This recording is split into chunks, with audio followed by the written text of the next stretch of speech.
nous voici pour la deuxième partie, la deuxième vidéo. Dans la première vidéo, on a parlé de NumPy. Dans cette vidéo, nous parlerons de Pandas, de la librairie Pandas. Donc, sans plus tarder, nous allons continuer. Donc ici, je vous dis dans l'exercice, ici d'installer Pandas. Mais peut-être une question que vous pouvez vous poser, mais attends Georges, Pandas, ça sert à quoi au juste? Pandas, en fait, c'est quoi? Ils offrent un certain nombre de facilités en ce qui concerne, n'est-ce pas, les tables de données. Je m'explique. Vous voyez, avec NumPy, on avait des matrices. Ça nous permettait de faire des calculs efficaces sur les matrices. Ici, avec Pandas, on a des facilités. Ça nous offre des facilités pour manipuler des tables de données. Par exemple, vous avez un tableau de données. Vous avez des colonnes qui ont des... Supposez vous prenez des informations sur des individus. Vous avez le poids, la taille, l'âge. Vous pouvez mettre poids, mettez les différentes valeurs que vous avez prélevées, la taille. Ça, c'est un tableau de données. C'est ce que j'entends par là. Donc, quand vous êtes dans des situations pareilles, Pandas vous offre, n'est-ce pas, un certain nombre de facilités pour les manipulations. C'est ça. Alors, donc, vous allez voir ça tout à l'heure. Vous allez un peu voir concrètement comment on peut utiliser Pandas pour faire ce genre de choses. Voilà, donc je commence. Je dis ici, installer Pandas. Donc, ça c'est juste un rappel, hein, vous savez déjà comment le faire. Ici, je fais pip install Pandas.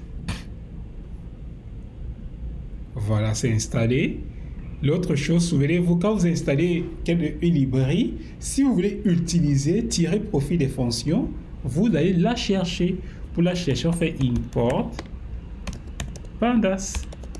Mais encore là, souvenez-vous, si je fais simplement import Pandas, normalement, tout le temps, je dois être en train de faire Pandas. Je dois faire Pandas point pour appeler les fonctions. Donc, pour éviter cela, je peux faire une abréviation. L'abréviation commune qu'on utilise généralement, l'abréviation fréquente que nous utilisons pour Pandas, c'est PD. Donc, import Pandas as PD. Et je roule. C'est fait. OK. L'autre chose, on continue. Pandas a été installé. Voilà. Ça, c'est l'exercice.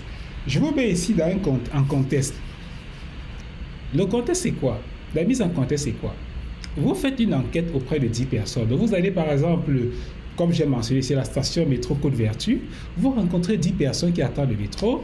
OK, vous leur posez des questions. On suppose ici qu'ils sont ouverts à vous répondre, hein, parce que les gens ne sont pas obligés de vous répondre. Ils ne sont pas obligés. Donc, vous leur demandez leur date de naissance, leur province d'origine et leur revenu. Donc, voici les informations que vous obtenez.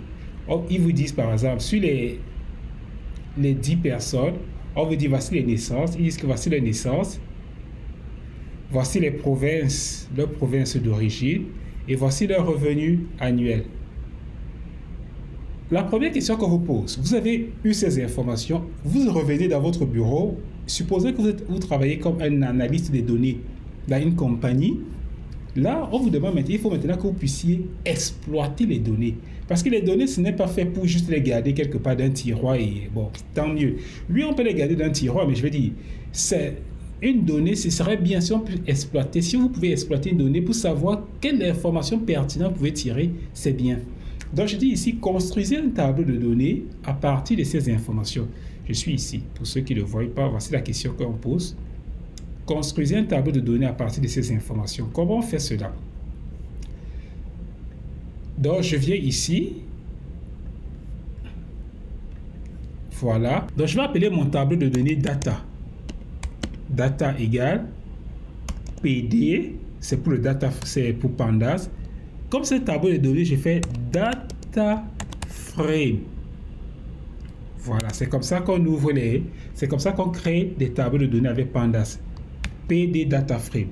Mais ici, combien d'attributs j'ai? J'ai les naissances, j'ai les provinces d'origine et j'ai les revenus. Donc, je vais créer 3 colonnes. Je me donne des noms Donc, pour le faire, qu'est-ce qu'on fait? Ici, on ouvre des accolades. Voilà, j'ai ouvert des accolades. Et quand vous ouvrez les accolades, ça vous permet de mettre tous les attributs qui vous intéressent. Donc pour mettre le nom d'une colonne ou bien d'un attribut, j'ouvre les guillemets. Ici, je vous ai dit qu'il y avait quoi? Il y avait la naissance. J'appelle cela naissance. Et ensuite, quand je finis, je mets 2 points. Quand je mets 2 points, c'est quoi? C'est pour dire, j'ai donné le nom de mon attribut qui porte naissance, mais il faut maintenant que je mette les différentes valeurs de naissance. Parce que là, c'est insuffisant. Il va se demander, ok, j'ai créé, maintenant il faut que vous donniez les valeurs. Ok. Bon, l'autre chose que je dois faire également, je dois faire pareil. Je dois maintenant également créer, puisque j'avais quoi? Qu'est-ce que j'avais comme attribut? J'avais les naissances, n'oublions pas, les provinces, les revenus. Donc, je dois également créer province, revenus. Mais j'aimerais attirer votre attention sur une chose. On peut le faire exactement comme je suis en train de le faire là. Exactement, je crée aussi province, revenus. Mais vous voyez, ça va être très long. Parce que je vais afficher les bases, ça va être très très long. Donc, l'objectif n'est pas de créer des longs codes qu'on va tourner, qu'on va faire rouler. Ce n'est pas ça. Il faut être assez... il faut que ça soit assez lisible, qu'il y ait cette lisibilité de votre code, que ça soit bien aéré. Sinon, vous allez vous perdre. S'il y a des erreurs, peut-être sera même difficile pour vous de voir les erreurs. Pas parce que vous n'avez pas les capacités informatiques, mais programmation, mais parce que c'est très long. Donc, vous ne vous retrouvez pas dans cet amalgame de choses. Donc, c'est pour cela que je vais vous montrer une autre approche. Je vais d'abord supprimer tout ceci. Une autre approche qui va vous permettre d'être beaucoup plus efficace, d'avoir un code beaucoup plus lisible. Quand vous avez ce genre de situation, vous avez des données et vous voulez créer votre tableau de données. Si c'est juste une ou deux données, peut-être on vous dit, on vous a donné 2 années, 1990, 1991. Vous faites comme j'ai fait, vous ouvrez les crochets, vous mettez toutes les valeurs, vous les séparez par des virgules. Mais lorsque vous avez 10 valeurs, 20 valeurs, pour éviter que ça soit encombrant, ça encombre votre espace, ce que vous faites, c'est simple. Vous commencez par créer le tableau des valeurs. Ici, j'ai les naissances. Donc, je commence par créer le tableau, la liste des naissances. J'ai fait naissance égale, j'ouvre les crochets. La deuxième étape, c'est quoi? Je récupère la liste de toutes les provinces.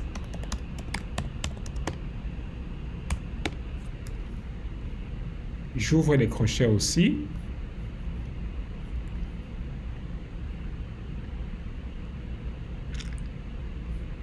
Voilà, super. Et comme j'ai toutes les provinces, je prends maintenant toutes les provinces que j'ai ici. CTRL-C et je viens les mettre là. CTRL-V. Mais écoutez, vous voyez que si je vais me mettre...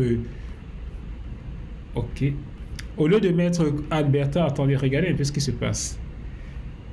Quand vous avez des valeurs, ça ce ne sont pas des valeurs, ce ne sont pas des valeurs numériques, c'est du test. Quand vous avez du test, vous voulez le mettre dans une liste, il faut mettre entre les guillemets. Sinon, ça ne va pas reconnaître, il va vous marquer une erreur, il ne reconnaît pas. Mais si vous mettez 1990, il n'y a pas de problème, ce n'est pas du test, c'est des valeurs numériques. Donc ici, je vais mettre, et moi je vais garder l'abréviation pour faire simple, pour éviter d'avoir beaucoup de valeurs. Je garde juste l'abréviation. Là où j'ai Québec, je mets QC.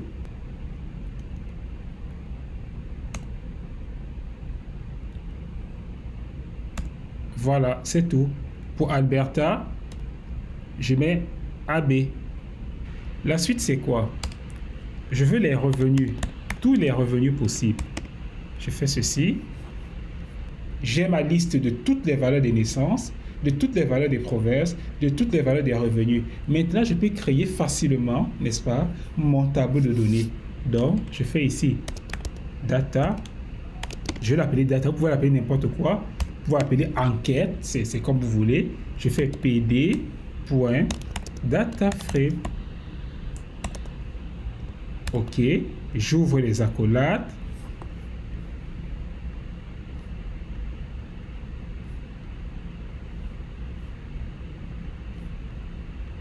J'ouvre les accolades. Et ayant ouvert les accolades, j'écris maintenant le nom que je veux que ça porte. Je voudrais que dans mon tableau de données, ça présente quel est le nom qui doit s'afficher sur cette colonne où il y a toutes les naissances. Je veux que ça apparaisse naissance. Donc il faut que j'écrive ici naissance. Et je mets 2 points. Je mets maintenant la liste de toutes les naissances. Vous voyez, c'est beaucoup plus simple comme ça. Si il y a une erreur, vous pouvez facilement vous retrouver. Alors que tout à l'heure, je devais afficher tout ça sur la même ligne. Ça devient vraiment lourd. Et ce n'est pas une bonne façon de, programmer. J'appelle ceci province. Je mets 2 points. Province. Virgule. J'appelle ceci revenu.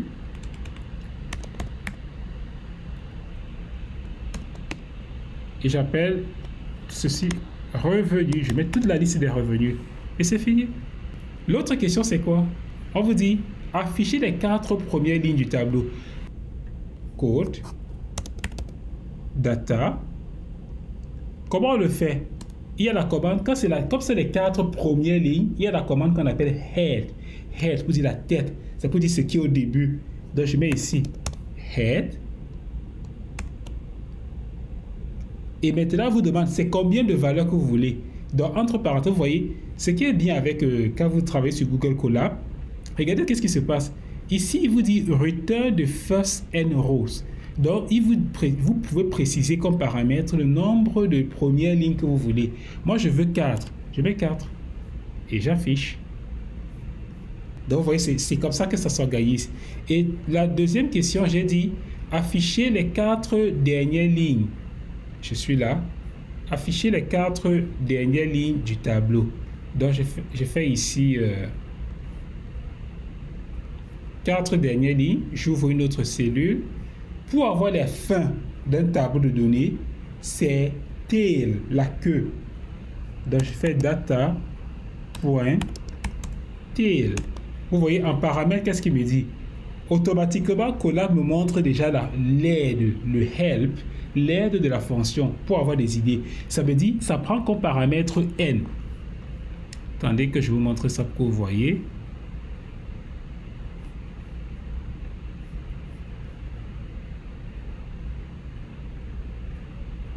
Donc ici, ça prend quoi? Voilà, ça prend tail, ça dit n. Donc n ici, c'est le nombre return de last n rows. Donc moi, je dois préciser ici quelles sont les dernières valeurs. Donc ici, moi, je veux 4 seulement. Les 4 derniers exemples de mon tableau de données. Dans les 4 individus qui sont à la fin de mon tableau de données. Donc je fais ceci. Et je roule. Voilà, c'est affiché. Comme vous pouvez voir, c'est bel et bien ça, 6, 7, 8, 9. Ce sont les 4 derniers individus. Donc ça, c'est des petites manipulations que vous pouvez faire pour dire, attends, mais je veux voir, juste pour se rassurer s'il n'y a pas quelque chose qui cloche, que tout est correct, il n'y a peut-être pas des petites valeurs manquantes. C'est des petites manipulations juste un peu pour jouer autour de tout ce que vous avez fait, pour essayer un peu de voir si en saisissant les données, par exemple, celui qui a saisi les données, il n'a pas fait des erreurs, il n'y a pas des entrées aberrantes. Donc, ce sont des petites manipulations qu'on peut faire. OK. L'autre question, là où ça devient encore plus intéressant, c'est ici. Je vous dis, parce que comprenez une chose, lorsqu'on a des données, je vous ai dit que ce qui paraît intéressant, c'est d'exploiter ces données.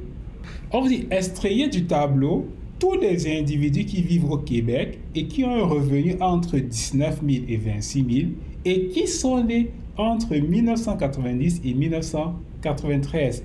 Ça, c'est une requête qui peut intéresser. Vous avez par exemple vos données qui sont déjà dans votre machine.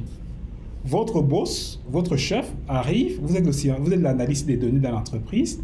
Votre boss arrive, vous dit, écoute, moi je m'intéresse, ressors-moi rapidement la liste des individus, de tous ceux qui sont nés au Québec, qui ont un revenu entre 19 000 et 26 000 et qui sont nés entre 1990 et 1993. Il a besoin de cette information pour faire des analyses. Vous n'allez pas aller sur votre tableau de données, commencer à fouiller qui a mis... Non. On va utiliser la programmation pour pouvoir extraire ces informations. Donc, voilà.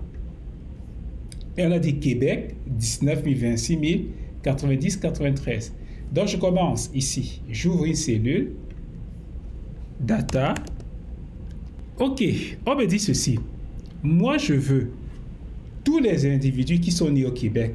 Pour avoir le Québec, il me faut partir sur la colonne province. Il faut que je vienne ici. Sur province. Donc, je fais ceci. Regardez bien. Hein? J'ouvre d'abord les parenthèses. La première parenthèse, c'est pour la première condition. La condition portant sur la province. Et, puisqu'il y a plusieurs conditions, je mets et. Je mets la deuxième condition. La deuxième condition porte sur l'année de naissance. Comme vous avez pu voir ici, on a dit le revenu, qui ont un revenu entre 19 000 et 26 000. Et ensuite, la dernière condition porte sur les naissances. Donc, je mets et. Puisque tout ça doit être, on veut, qui sont nés au Québec et qui sont nés qui ont un revenu entre 19 000 et 26 000 et qui sont nés entre 1990 et 1993. Donc, il y a trois conditions. Voilà les trois conditions. J'aimerais que vous vous organisez comme ça. Ça vous permet d'être beaucoup plus efficace. Donc, s'il y a des erreurs quelque part, vous pouvez vous rendre compte que, ah tiens, j'ai oublié de mettre une parenthèse fermante. Peut-être j'ai oublié de mettre ceci. Donc, c'est bien d'être organisé comme ça. Vous pouvez avoir d'autres stratégies, mais l'idée, c'est l'organisation pour se retrouver dans son code. Alors, j'ai dit, ceux qui sont nés au Québec, je fais data. Pour avoir le Québec, je m'intéresse à la colonne ou bien l'attribut qui est la province. Donc, je fais P, province. Quand il fait data.province, c'est pour il va aller maintenant récupérer uniquement toutes les informations qui portent sur la province. Je mets égal, Québec. C'est ça, c'est tout. Maintenant, on m'a dit le revenu doit être entre 19 000 et 26 000. Donc, je mets ici data point revenu. Bon, je vais supposer que c'est supérieur ou égal supérieur à 19 000, supérieur à 19 000 et inférieur à 26 000, supérieur. On va prendre strictement supérieur. Je vais prendre les stries, c'est ça, strictement supérieur 19 000 et OK, comme on m'a dit également, inférieur à 26 000. Donc, je vais encore rajouter une autre condition. Et data point revenu inférieur à 26 000. Voilà. L'autre condition, c'est sur les années de naissance. On m'a dit il faut qu'il soit né entre 1990 et 1993. Donc, pour récupérer les naissances, je fais quoi? Data.naissance. Data.naissance. Entre, je vais mettre strictement supérieur. 1990 et data.naissance inférieur 1993. C'est tout. J'ai toutes mes conditions. Je peux maintenant valider. Bon, là, ça ne m'affiche rien. C'est tout à fait normal. Vous savez pourquoi? Parce qu'il n'y a personne qui remplit toutes ces conditions. Supposez que j'avais pris une condition un peu plus souple, supérieure ou égale, parce qu'ici j'ai mis strictement supérieur. Supposons que j'avais des conditions un peu plus souples. Je veux qu'ils ont un revenu compris supérieur ou égal à 19 000, inférieur ou égal à 26 000, qui sont une année de naissance supérieure ou égale à 1990 et inférieure ou égale à 1993. Si je fais ceci, voilà, il y a un individu. Et si vous allez dans votre jeu de données, vous allez voir effectivement qu'il n'y a qu'une seule personne qui respecte toutes ces conditions. C'est ça. Voilà que vous pouvez faire des requêtes. OK. L'autre exercice, c'est quoi? Je dis extrayer du tableau la date de naissance et le revenu du sixième et du deuxième et du sixième individu. Comprenez bien ce que je fais. Ici, le tableau de données, je ne m'intéresse pas, je ne veux pas avoir toutes les colonnes, donc je dis tous les attributs, ce n'est pas tous les attributs qui m'intéressent. Je ne veux pas avoir tous les exemples. Tous les exemples, ce sont vos individus. Donc, puisqu'on a 10 individus, donc on a 10 exemples. Je ne veux pas tous les exemples, je veux uniquement le deuxième et le sixième, et je veux uniquement les colonnes qui portent sur la naissance et le revenu. Lorsque vous voulez extraire ce genre d'informations, vous utilisez la commande loc. Je vais vous montrer. Je mets la virgule. Ce qui va venir avant la virgule, ce sera la condition que vous voulez, ce sera la restriction que vous voulez imposer au niveau des exemples. Et ce qui vient après la virgule sera la restriction que vous voulez imposer, la sélection que vous voulez avoir au niveau des colonnes. Je m'explique. Je vous ai dit ici que moi je veux le deuxième et le sixième individu. Ça, c'est pour les lignes. Donc, je viens ici, j'ouvre des crochets pour sélectionner, voilà, deuxième, virgule, 6. Ce qui comprend, c'est que mon jeu de données, la commande en train de faire, c'est quoi? C'est qu'il va aller, il va dire, bon, sur tous les données data, sur tout le tableau de données, moi, je vais juste prendre la deuxième ligne et la sixième ligne. C'est tout ce qui m'intéresse. C'est ce qu'il fait. Mais ce n'est pas tout. Moi, ce que je veux en plus, c'est que ça me prenne uniquement les colonnes date de naissance et revenu. Donc, je vais donc aller sur la partie qui est après la virgule. J'ouvre encore les crochets. Ici, je précise maintenant les colonnes, toutes les colonnes qui m'intéressent. OK. Ici, j'ai dit naissance. Je mets le nom naissance. Et j'ai encore quoi? Date de naissance et revenu. Et je mets revenu. Rassurez-vous que vous mettez le nom exactement comme ça se présente dans le tableau de données. Parce que si vous mettez un nom qui ne se retrouve pas dans le tableau de données, ça va poser problème. Donc, j'ouvre.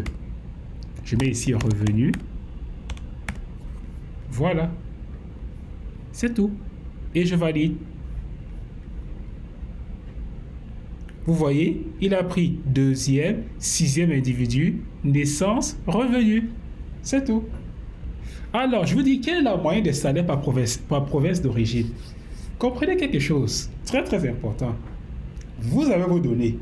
Votre boss peut être curieux, il se dit, mais attends, vous êtes allé à la station, la station de métro Côte-Vertu, vous avez enquêté des choses, vous avez fait des enquêtes auprès de 10 personnes, vous avez les informations sur les salaires, les revenus, les provinces d'origine, leur naissance. Moi, ce qui m'intéresse, c'est de savoir, est-ce qu'au fond, la province d'origine influence le salaire des individus? C'est ça la question que votre boss peut se poser. Il me dit, écoutez, Georges, je veux le salaire moyen des individus par province d'origine. Sortez-moi cette information. Je vais un peu voir, je vais avoir une idée un peu plus claire sur cette affaire. Alors, qu'est-ce qui va se passer? Voici comment on fait. Pour avoir ceci, je vais utiliser une commande qu'on appelle group by. Donc, je fais data.group by. Ouais, ça s'affiche pas automatiquement. Group by. Group by, c'est pour dire quoi? Je veux faire des regroupements selon quoi? Selon les provinces d'origine. Donc, vous voyez, c'est même ça qui s'affiche ici. Donc, ça, c'est l'aide de group by qui s'affiche là. Je vais faire les regroupements selon les provinces d'origine. Imaginez un instant que vous ne savez pas comment utiliser une commande. Vous connaissez la commande en tête, vous ne savez pas comment l'utiliser. Quand l'aide s'affiche, regardez un peu, vous pouvez défiler. Il y a des exemples à la suite. Vous voyez? Vous pouvez voir des exemples. Ah tiens, c'est comme ça qu'on fait. Vous imitez, c'est tout. Donc ça, c'est vraiment, c'est assez convivial. Hein? C'est assez convivial. Ok. Donc moi ici, je vais faire group by selon quoi? Group by selon quelle province? C'est selon les naissances, les provinces d'origine. Donc je mets ici province. En faisant group by province, ça va me ressortir les informations ça va regrouper les informations selon les provinces. Mais quand je regroupe selon les provinces, c'est pourquoi au juste? C'est pour qu'à la fin, il me calcule le salaire moyen. C'est ça mon objectif. Donc je fais ici mean. Mean, c'est pour dire la moyenne. C'est tout. Mais j'attire votre attention sur une chose. Mon data comprend, mon data a la naissance, les provinces et le revenu. Donc si je fais data province, group by province et je fais min, ça va pas seulement me donner les revenus moyens, ça va aussi me donner la naissance moyenne. Mais ce n'est pas ce que j'ai demandé. Moi, je veux uniquement les revenus moyens. Donc, ce que je dois faire, sur ce que je viens d'écrire comme code, ici, c'est que je dois limiter mon data uniquement. Je vais ouvrir les crochets. Je vais vous montrer un peu pour que vous voyez quoi ça reste. Je dois limiter mon data uniquement à 2 colonnes précises. La colonne des naissances, des revenus et la colonne des provinces. Parce que si je ne limite pas mon tableau de données uniquement à ces 2 colonnes, ça va également m'afficher la naissance moyenne. Moi, ce n'est pas ce qui m'intéresse. Moi, je veux uniquement le revenu moyen. Il faut bien comprendre. Voilà, c'est ça. En fait, ce qui se passe, c'est que quand vous voulez citer toutes les colonnes que vous voulez, les colonnes que vous cherchez juste à sélectionner dans votre jeu de données, si vous ne voulez pas prendre toutes les colonnes, vous voulez juste sélectionner des colonnes bien précises, vous ouvrez d'abord les crochets et vous ouvrez encore les crochets, vous citez toutes les colonnes qui vous intéressent. Vous avez vu, j'ai ouvert les crochets. Après, j'ai encore ouvert d'autres crochets. Et ici, j'ai cité toutes les colonnes qui m'intéressent. Et je les sépare par les virgules. C'est tout. Donc, avec ça, ça me permet de restreindre mon tableau de données uniquement au tableau qui a les provinces, les revenus. Et de là, je les groupe par province d'origine et je fais la moyenne pour avoir le revenu moyen. Donc, ça, c'est les petits genres d'informations qui sont importantes. Voilà. Donc, on vient de finir ainsi avec la deuxième vidéo sur la librairie Pandas. J'espère que vous avez apprécié. Et n'hésitez pas à refaire cela. Prenez ça à votre rythme. Vous pouvez faire pause sur la vidéo, refaire en même temps. C'est comme ça, juste pour vous familiariser. OK. Sur ce, je vous remercie et on se voit à la prochaine vidéo. Merci.